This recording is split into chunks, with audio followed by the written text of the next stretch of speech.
It is Wednesday, July 24th, 2019. My name is Michael Odd, and this is the Pro and the Con Show. Welcome to the show.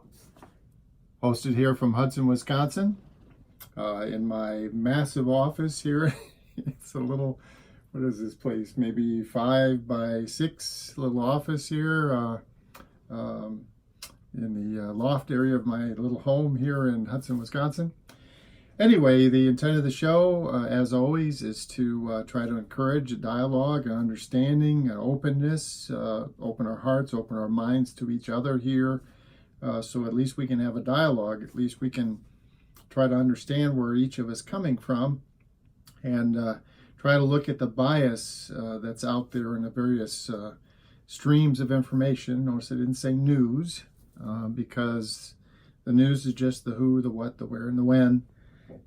And most of these information streams are way beyond the news. They are full of opinion and so on, and unfortunately because of that bias. And the bad thing is, though, if you pick one of these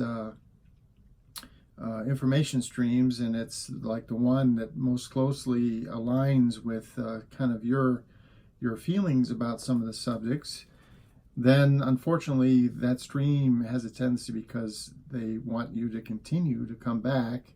They feed you what you want. So, for example, just an analogy would be if you like chocolate ice cream, well, you go to the ice cream shop and they're going to try to give you chocolate ice cream because you like it, and you keep buying it. And but the reality is that they're not going to then, they encourage you to buy tons and tons of chocolate ice cream. They're not going to offer you vanilla or any of the flavors or whatever, because they're afraid they'll lose your business. So anyway, the big news today, again, it's Wednesday, July 24th, 2019, and Mr. Robert Mueller finally testified live and in person in Congress. The Democrats ended up having to subpoena him. He was a semi-reluctant witness. And so first I watched the entire thing. It was whatever it was, 3.5 hours plus in the morning, and another 2.5 hours in the afternoon. Well, late morning and all Central Time, by the way. And into the early afternoon here. And so I watched it all. And so I'm going to give you an executive summary. I've encouraged people in the past to read the Mueller report. I did that. I'm not going to say that I, took weeks and weeks to read it. I went through and I read fairly quickly, scanning for stuff. And when it got into too many details about Russians and their names and some of the dates or whatever, I, kind of skipped through. But in the end, I felt like I had a pretty good understanding. And now that Mr. Mueller has testified, I just wanted to give an executive summary of the situation for those that, unfortunately, you're unwilling to watch either the videos or read the report. So here's the long and the short of it. Okay, so number one, the Russians were eager to and took extensive actions to interfere in our election in 2016 to the greatest benefit of Mr. Donald Trump. That is a true statement. Okay, so I don't care what information stream you listen to, that is a factual statement. Number two, the Trump campaign was happy, the various people on the campaign were very happy to receive help, and even provided data to the Russians. Paul Manafort, he was, for a period of several months, he was the campaign manager, that they actually provided information, various poll results and so on, that they, as in the Trump campaign members, hoped the Russians would then used to help Mr. Trump gain the office of president. Apparently, though, they did not coordinate closely, or if they did, they were able to hide this coordination from Mr. Mueller and the people, the FBI and so on, that were probing into this. So number 3, Mr. Trump is Mr. Trump. Now, Mr. Trump is an unbelievable narcissist and cannot stand it if anyone is ever going to say anything negative about him. And so given that he understood that some of these investigations were looking into him and were potentially going to be saying some negative things about him, he went about doing whatever he could to protect his image, which is all-consuming to him. So he definitely interfered with the investigation as much as the various people around him would support. And there was plenty of them and the Mueller report and the testimony today, plenty of instances where people around Mr. Trump said, no, I'm sorry, I'm not going to break the law for you. I'm not going to go to jail for you. There are certain things I can do. And beyond that, some of the other stuff that you're asking me to do, well, no, I'm not doing it. So, you're going to have to find somebody else to do that. But he asked Mr. Trump, very happy to ask, anybody and anyone at any point to again, it's all the brand, right? Mr. Trump and his brand. And so he, for sure, did all kinds of things to interfere with the investigation, and criminal acts in that regard. But he's a sitting president, so he cannot be indicted. So there it is. So again, just to summarize, the Russians were eager to and took extensive action to interfere with the election. The Trump campaign was very happy to receive help and even provided data to the Russians via Paul Manafort that they hoped the Russians would use to help Mr. Trump. But they apparently did not coordinate closely, or if they did, they were able to hide that coordination from the investigators. And number 3, Mr. Trump, being Mr. Trump, went about doing whatever he could to interfere with the investigation and thereby protect his image. But Mr. Trump was stifled in his ability to commit criminal interference in these investigations because people around him just wouldn't support him in doing that. Then as far as Mr. Mueller's testimony today, in effect, it was too weak to make any difference whatsoever. And I'll speak to this here in a second, but Mr. Mueller's presence in the halls of Congress there, it just didn't promote a strong feeling that he was impeccable in ethics or in detailed knowledge. He just didn't give any great strong compelling testimony that's someone, and I've read elsewhere, and we'll talk about this here in a moment, that there was no wow moment or of a series of ooh wow or anything like that. It was to make it bluntly, it was pretty weak. And one of the things that I note is that they ask him, was your work ever impaired? And he says no. But then they'll ask him, did people ever lie to you, or did they hide information? And so he says that his work wasn't impaired, but then he says that people lied and hid information that impaired the seeking of the truth. So his job is exposing the full truth, all of it. So his work was impaired in that regard. Some number of people, and Mr. Trump and some of his associates were among them, were lying and refusing to provide information, and that indeed did impair his work. But when he testifies, he says, no. And I think he's taking that from the standpoint of, did the Rosenstein, the assistant general attorney, did he ever, like specifically forbid him to give a subpoena or whatever? No, that didn't happen.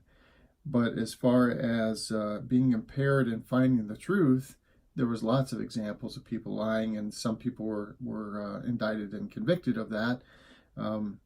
Others, no, the decision was to not indict them, and so on. And one last word about the general testimony today. Two things. So, one of the in the first in the morning session, toward the end, one of the Republicans, a representative named Mike Johnson from Louisiana, so a bit of a shout out about Mr. Mike Johnson of Louisiana. So he was the last interrogator from the Republican side. Several of these people didn't actually ask questions. They just made statements instead of asking questions. And Mr. Johnson was one of those. So he is the guy who decided to summarize the facts that are not in dispute by listing blatant lie after blatant, bold-faced lie. I have to say that about 90% of what Mr. Johnson said was absolutely 180 degrees different from all the testimony that had preceded that morning, and yet he presented all of this so-called undisputed information as if the testimony for the last 3 hours did not exist. And that's really, it's a free country, and he's not under oath. Wow. Bad for the country. And I don't know. I hope that someday we are appreciating just how badly some of these people are behaving. They are not accepting the truth. They are just doing anything for the accumulation of wealth, influence, and power. And it's having horrific effect. And that's one of the reasons why I do the show. Folks, we're going to have to get involved. It's going to take more than just electing people to office and hoping that they do right by us. It's coming. The question is when. And then in response, some minutes later, one of the Democrats did a great job emphasizing Mueller's prior service and the fact that some of Mr. Johnson's comments and the other Republicans earlier in the day about inferring that Mr. Mueller was somehow unbelievably biased against the Republican Party and Mr. Trump. So I don't remember which Democrat it was, but he said, I'd like to just, go back and just touch upon your public service here. So he, fought in Vietnam. He was a platoon leader. He was awarded the Purple Heart. I think maybe the Silver Star or something also. I'm not quite sure about that one. I know the Purple Heart. And then went into public service. And so they asked him who was the first president that appointed you to one of the federal prosecutor positions that you had. And it was Ronald Reagan. Ronald Reagan. In fact, one of the weak areas of Mr. Mueller's testimony, from my perspective, was they were asking him that, and he didn't come up with it himself. This fellow representative said it was actually Mr. Ronald Reagan. And of course, Mr. Bush, the first Bush, appointed him to be FBI director, and he was confirmed 98-0.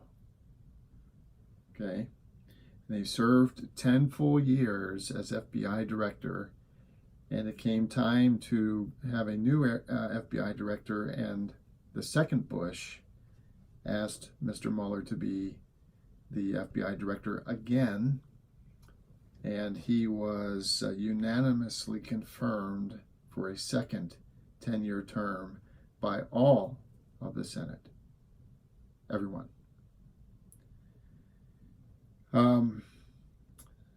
So, you know, this stuff about you know, his team was highly biased and all this other stuff, that does not hold water. But the reality is, you know, the 3 points again.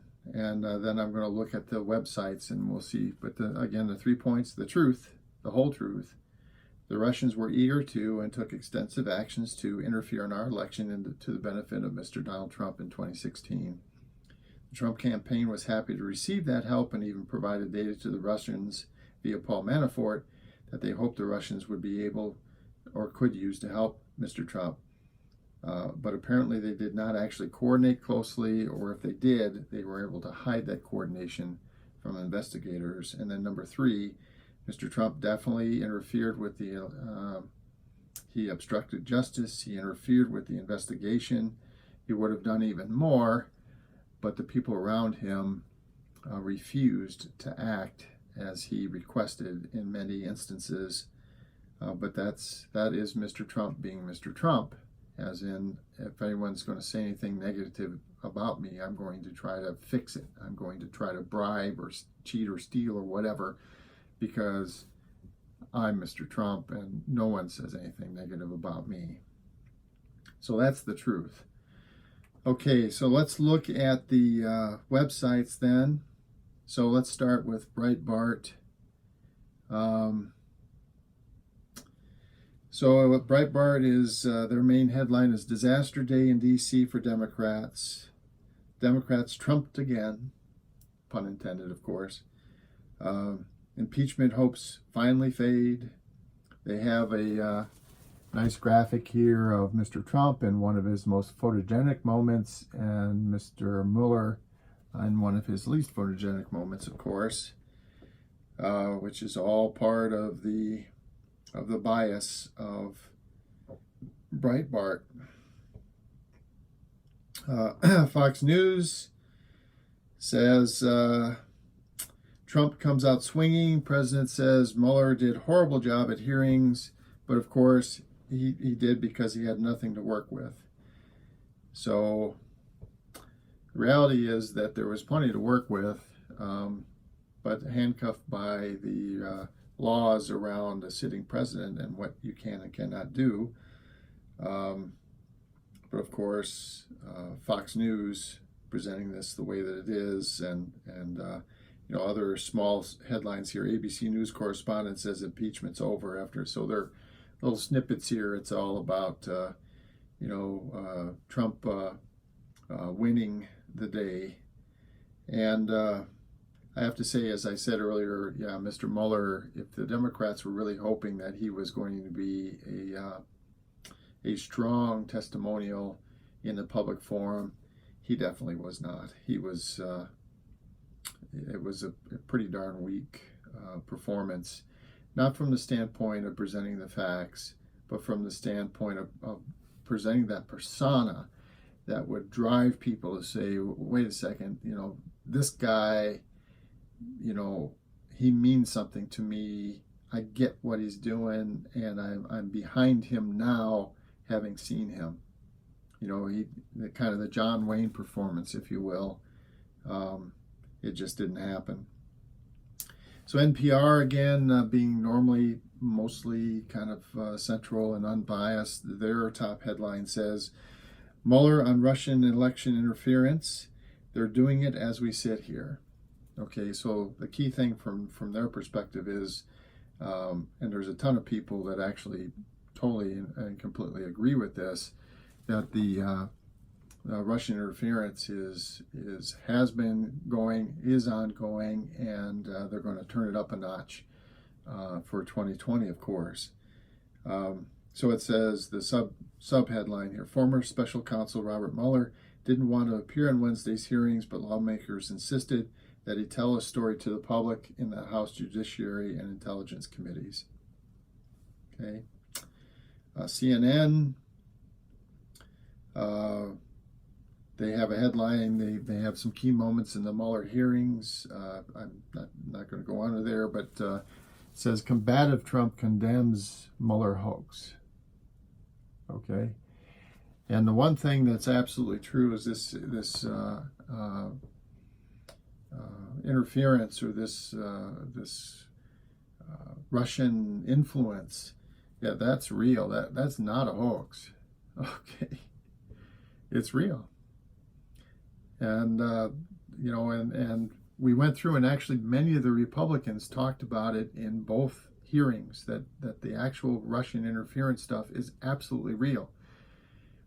There was only one or two of them that wouldn't go that far, basically taking the president's position that it's not even real. Okay, but it's real, folks. It's real. It's real. As sure as there's a nose on your face and air on this planet to breathe, the Russians are trying to interfere with us, because they are Vladimir Putin. Wealth, influence, and power. He has these grand goals to have him, of course, and by association, his country, Russia, be a grand superpower again on this planet. And how you do that? Well, you take the other guys down.